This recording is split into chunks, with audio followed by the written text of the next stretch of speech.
Dear Honorable Judge Gould, I have written this letter nearly 45 times since I was 17. Today, I am 24 years old and feel that no words can truly and fully articulate what our families have endured over the last nearly 8 years because of the actions of the defendant. This letter is a culmination of all of those letters and the feelings I have had throughout this process, and what it means to me today that the monster responsible for taking Abby and Libby from us stays in prison for the remainder of his life. I believe the best place to start is to tell you about February 12th, 2017. This is the date that bookends the period of my life with Libby, my sister, my best friend. This day felt so normal. Looking back now, I wish I had lived more in it. That night, Libby and Abby spent the evening with my friends and me watching movies before heading off upstairs to bed. I will never forget their laughter and smiles as they enjoyed their time together. Though I do recall feeling rather annoyed that they were being so loud and using my Netflix account at the time, I wish I were hearing those same laughs today rather than writing these words. The morning of February 13th felt very much the same as that evening. We had the day off of school, so I slept in. My dad made breakfast, and I had plans with my boyfriend before work that evening. I was in the bathroom when Libby walked in. Our relationship was like this our whole lives, an open door policy. If she needed me, no matter how small or insignificant the reason, she came to me. That morning was no different. As always, she wanted to go out and do something. She needed her chauffeur. She asked me to take her and Abby to High Bridge to walk the trails and take pictures with them. I had already made plans for the day, so I agreed to drop them off if they could get a ride back to the house. Once she told me she had made arrangements for my dad to pick them up, we headed off. At the time, arriving at the Mears entrance to the trails, I was in a hurry and ready to be at my boyfriend's house. Even still, I made sure the girls took jackets and told them to be careful. As our family always does, Libby said, "We will. I love you." I told her I loved her too, and I would see her later. The most normal exchange turned into a goodbye forever, and we didn't even know it. That evening, our worlds were turned upside down. The moment Libby didn't answer her phone, we knew something was wrong. She always had her phone in her hand, never went anywhere without it. I don't even remember a time where she didn't answer the phone on the first or second ring. And it was even less like her to not be where she said she would be when she was supposed to be. Our community band together, searching for them until they were found the next day, and continue to hold each other through this to this day. February 13th was the start of life without Libby, even before we knew that was what it was. See, you heard countless hours of testimony about the search efforts, about the people there, about the area of the bridge, but you didn't hear about how that night started a lifetime of heartache and trauma for many who loved Abby and Libby. That night, I slept in my grandparents' bed, my grandpa still out, and Grandma and me at home, awaiting a phone call or a knock on the door with answers. This was the first of many sleepless nights awaiting answers. On the 14th, when the girls were found, we were given even more unknowns. Who would do something like this?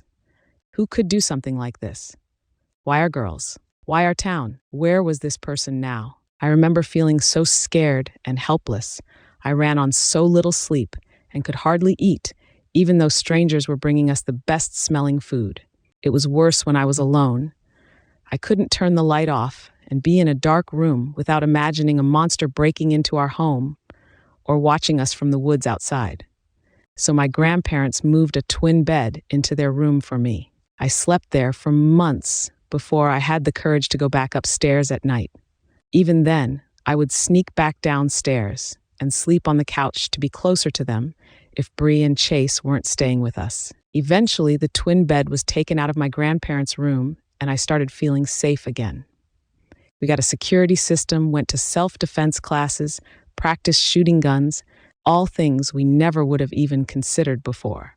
But when the picture and audio from Libby's phone were released to the public, the nightmares came.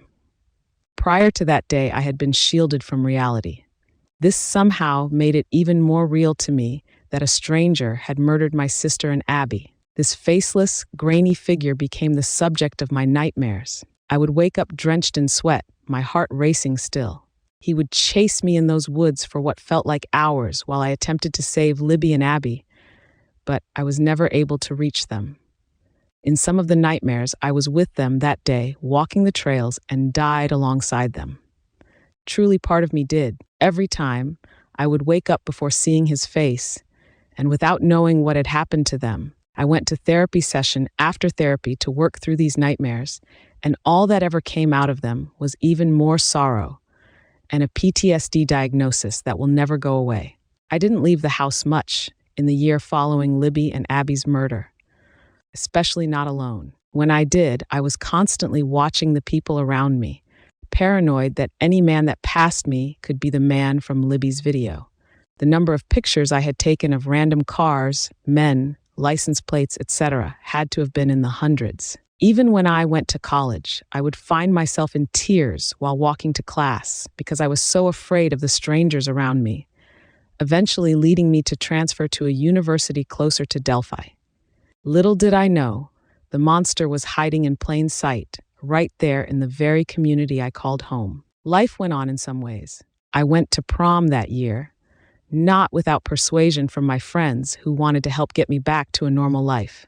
I graduated high school, went to college, went through a breakup, and met my husband, all without knowing what happened to Libby and Abby. But life also stopped. As Libby and Abby's friends grew older, they remained 13 and 14 to our families. We still had to live the reality that there was a monster out there somewhere. We did the only thing that made sense at the time, make this monster's life so small that he'd have to be identified by someone. We talked to every news station and media person who would talk to us. We put up flyers in every county in Indiana. We put decals on semis, covered our community in ribbons and pictures of the man from Libby's phone. There was nowhere he could go without seeing himself looking back at him.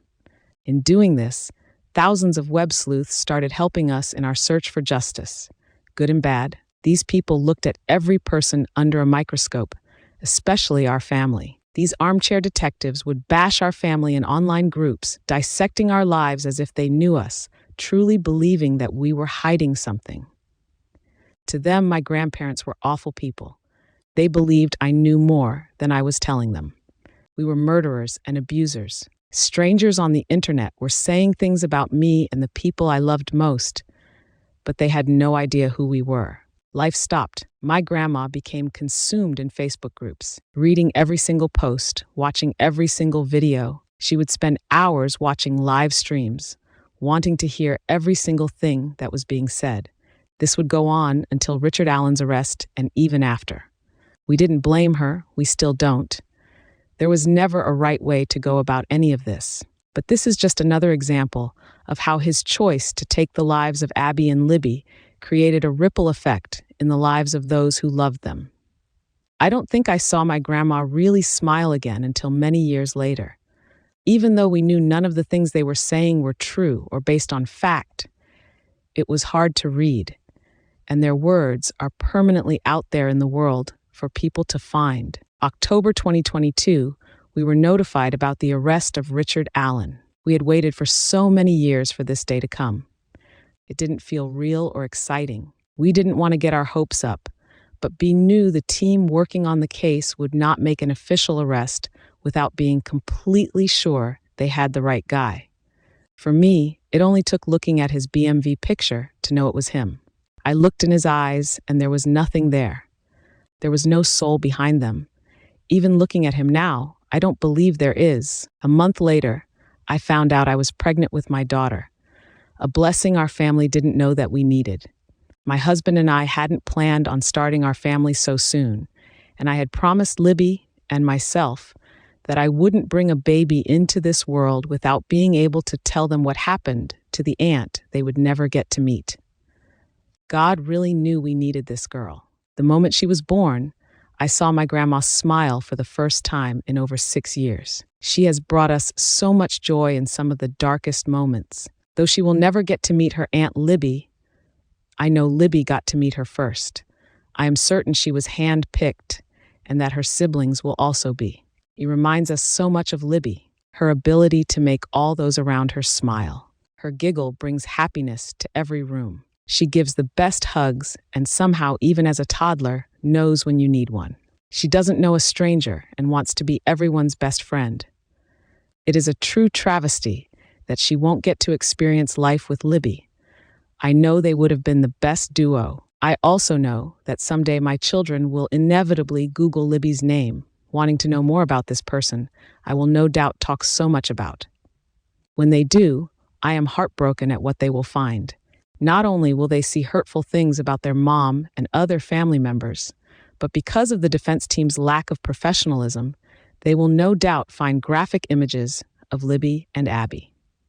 They will read court documents written by the defense that do not accurately depict the facts of the case, but rather a version of theory that cannot be backed up with evidence or logic. I will do everything in my power to shield them from these. But if nothing else, Richard Allen remaining in prison gives me peace of mind that they are safe from at least one monster. When Richard Allen was arrested, a chapter in our lives was able to close and a new one opened. We stopped talking publicly and were able to find a new normal as we worked through a new avenue of grief. Our lives were on pause as we awaited the trial, learning new information regarding the case against him slowly. When the day finally arrived that the trial would start, we prepared for the worst and held on to each other as we had the whole 7 years prior.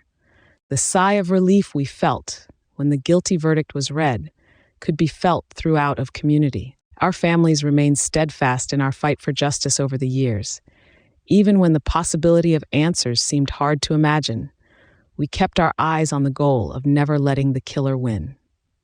He took Abby and Libby's lives. He took them from their families, their friends, and all the people who should have been able to experience knowing them. He changed the futures of so many people's lives. But he didn't get to take their voices. We get to continue being those for them every day. He didn't tear apart our families. He tore apart his own. He didn't take our lives from us. He took away the lives imagined by all those who loved him. And in his attempt to find a way out, the actions of his defense team lead to more loss of life. The monster that had taken over my nightmares for so long was caught. The grainy image and voice that we had focused all our efforts to find was finally identified. He didn't win and holds no power over Abby and Libby or their families. At trial, Richard Allen confessions he made were played for the jury and public to hear. In these, he says that he found God in prison. I don't believe him for a second, but if this is true, I hope that he takes whatever sentence he is given and lets our family find peace and learn to live in this new normal we have found ourselves in. He can eat Post-it notes and act as if he has gone insane as much as he wants. That will not change what he did to the girls that day. It will not give him an ounce of sympathy from me. I am forever grateful for the men and women who spent years investigating this case and the prosecution team who put their hearts into bringing the case against Richard Allen to trial. Without their never-wavering dedication, we would not be here, and the monster responsible for the murders of Abby and Libby would not be sitting behind bars today. They could have put this case on the back burner, though we never would have let them. But they chose to dedicate hours of their time, turn down promotions that would have advanced their careers, put off retirement, and take time away from their families to bring resolution and justice for Abby and Libby. May Richard Allen spend the rest of his days in prison, suffering slowly through each of them. Kelsi Siebert.